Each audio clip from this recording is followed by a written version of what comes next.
Hi and welcome. We're going to take a look at Shark Soup by Sam Wedgwood, and this tutorial is made at the request of Jim working on this piece.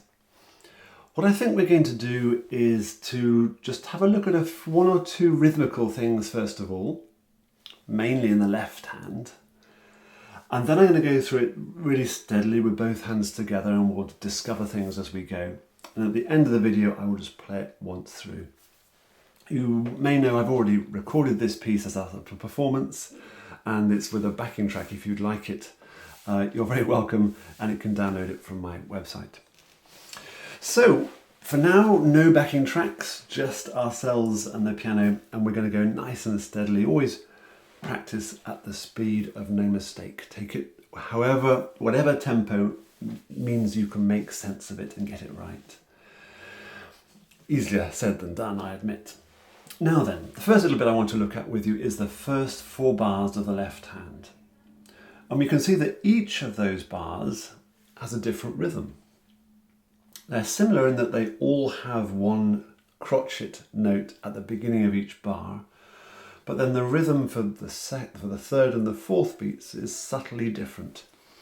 And straight away we start to get a syncopated feel that's so important throughout all of this piece.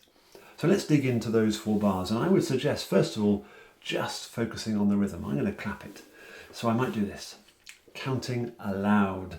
Do use your metronome if you prefer, or tap your foot. 1, 2, 3, 4. 1, 2, 3, 4. 1, 2, 3, 4. 1, 2, 3, 4. 1, 2, 3, 4, 1. And that was the beginning of bar 5, of course. It may be helpful to say the ands. Let's try that this time. 1, 2, 3, 4. 1, 2, 3, 4, and 1, 2, 3, and 4, and 1, 2, 3, and 4. 1, 2, 3, and 4, and I missed out one and there, didn't I? And then we might transfer it and get the notes right as well. Let's give that a go. I'm going to go into the very first beat of bar 5.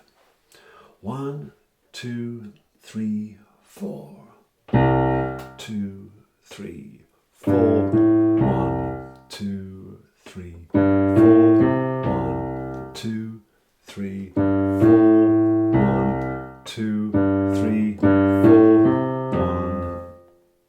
It's starting to make sense.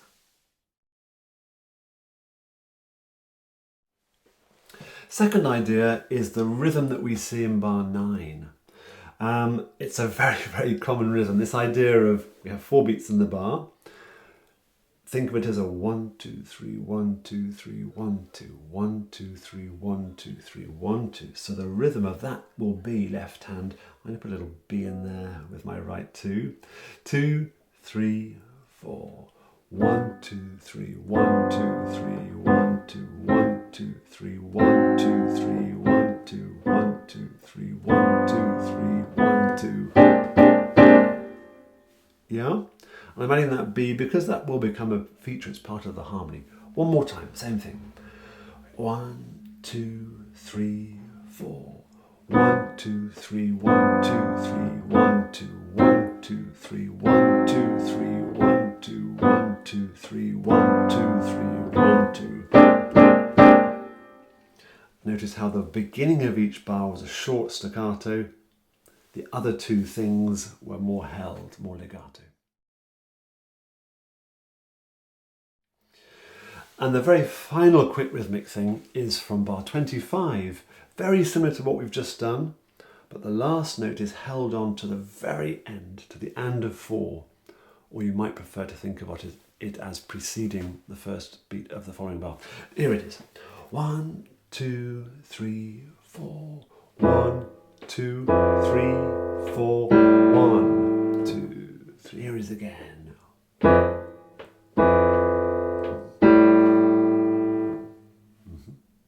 There'll be some other rhythmic things there, I'm sure, that we will uncover together in a moment. So I find it really useful to break the rhythms down, possibly clap them, Possibly get the metronome out, tap your foot, count aloud. Counting aloud is really difficult. It might throw you completely, but persevere with that. So let's now take it through from the top, both hands together. I think we're going to do it in 4-bar chunks pretty much. At the very start, the right hand has that interval. It's a tritone, 3 tones, also called a diminished fifth or an augmented fourth, all words meaning the same thing. Very, very common interval, especially in blues music. Let's try the first 4 bars. 1, 2, 3, 4.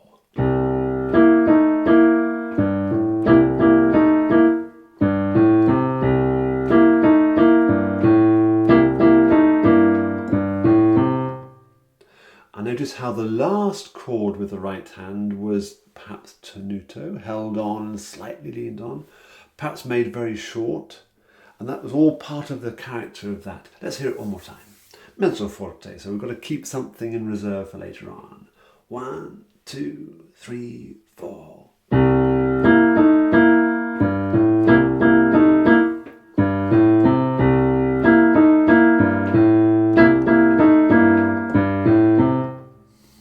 think I might have slightly overdone that staccato, but you get the point, I'm sure. The following 4 bars is very, very similar, isn't it? We're going to an F chord for a while and then back to our C chord. Let's just hear those straight off. Bar 5. 1, 2. Oh, before I do, I found myself using 5 and 1 there. 5 and 2 works really well as well. Bar 5. 1, 2, 3, 4.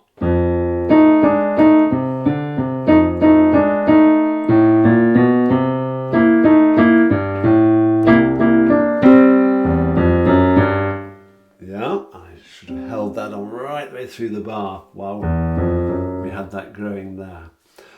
Those 4 bars shouldn't pose too much of a problem. They're very similar to the 4 bars before. Then from bar 9, so we've already practiced the rhythm of this. Let's just think through the tuney bit for a moment. 2, 3, 4.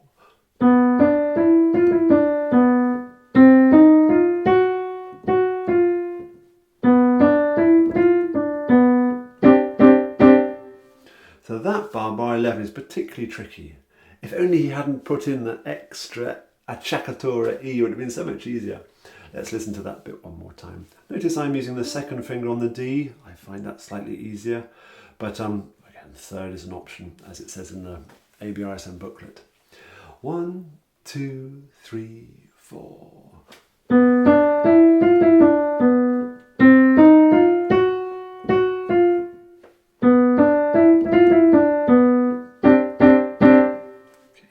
Let's put them both together now. So we've got the accompanying rhythm in the left hand. 2, 3, 4.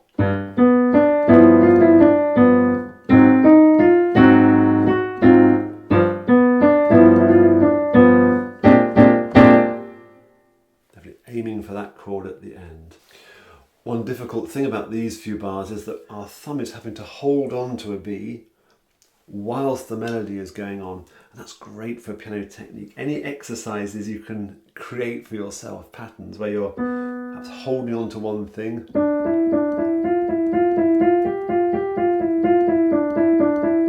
and using the other fingers, that's going to be really good for your technique. Let's try those 4 bars one final time and I'll carry on this time. So from bar 9, 1, 2, 3, 4.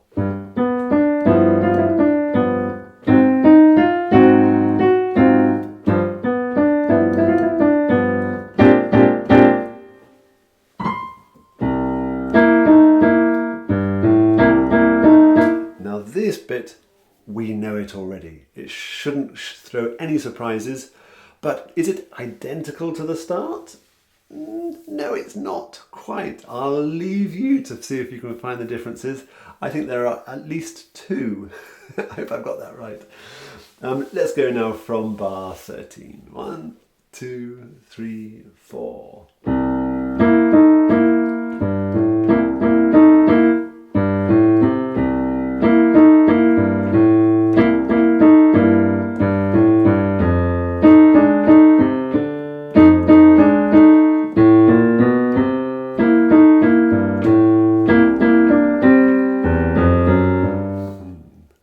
Did you find the 2?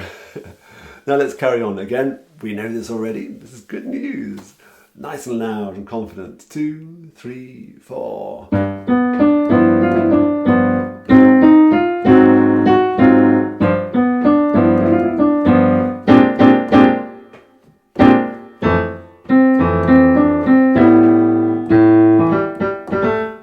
Okay, let's just sort out that little lick idea in that bar of the left hand. I think the rhythm is this. I'll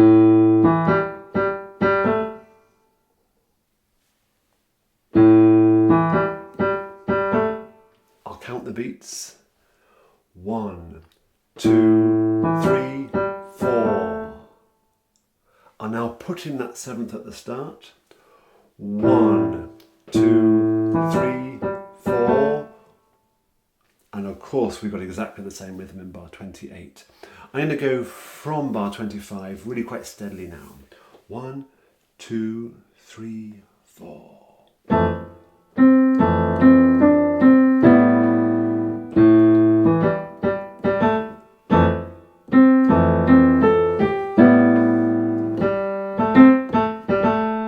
And we need to let go of that chord because the right hand is going to, of course, repeat the same note that the left hand's been playing. Whereas in the previous bar, we had held on to that chord whilst the left hand was doing the same rhythm. So watch out for that. It'll make sense from the score.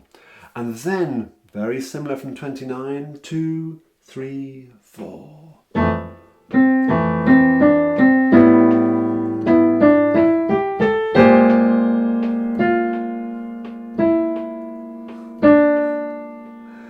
And you absolutely, I think, need to feel, well, of course, it's obvious, isn't it? You need to feel where the pulse is in order to put each of those sort of alto register notes just off the beat, just in the right place. And one little fingering thing, did you notice that in this bar, I let off that B a bit earlier to get to the thumb on that E rather than on the G? I just find it sets up my hand so much better for that.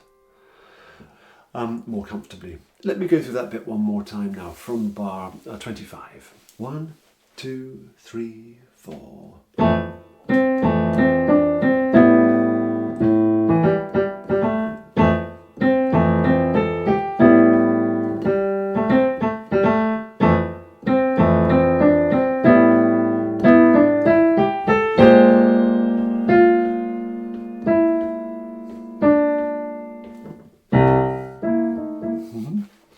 And let me just count through those last 2 bars, 32 and 31.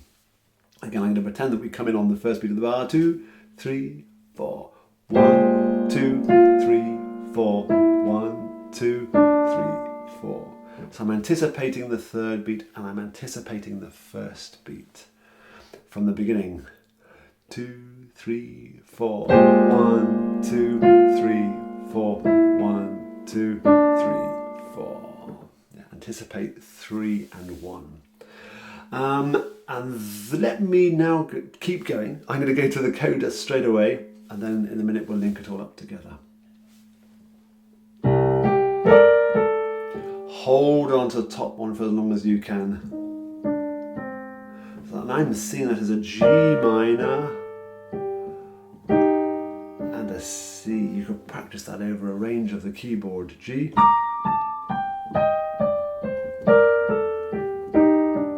Holding on to that 5th note, a 5th finger for as long as you possibly can. 33.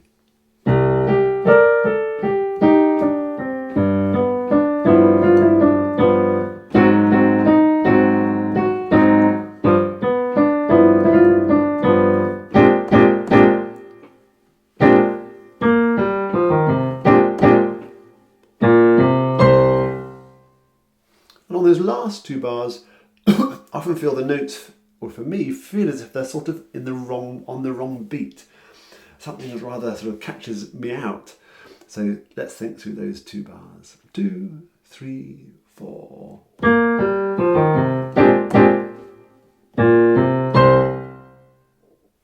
I'll count the beats. 2, 3, 4. 1, 2, 3, 4. 1, 2, 3, 4. To end on the second beat is also slightly unusual. Right, I think I'm just going to play it straight through now. I will do the da capo, jump to the coda, but I'm going to keep it at a fairly steady pace. And you might want to use this as an opportunity to spot the error. I'll disappear from the screen to give you a real clear view of the score, so you can hear headphones on possibly, and see if you can see if I'm observing all these details. The rhythms, are they right? Are the articulations right? Am I holding on to notes for the right amount of time? Here we go. 1, 2, 3, 4.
Well, I was certainly aware of a few wobbles there. Did you spot them as well?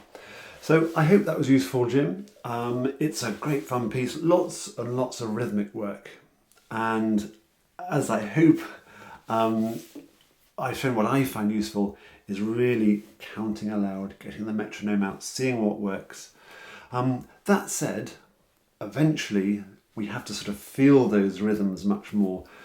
What's on the page is only ever an approximation, and we won't be 1, 2, 3, 1, 2, 3, 1. We won't be thinking like that in a performance. You've got to have those rhythms really under your skin so that they just rattle off and feel intuitive. Enjoy your practice. If you have any questions, please do pop them down below. Take care. Bye-bye for now.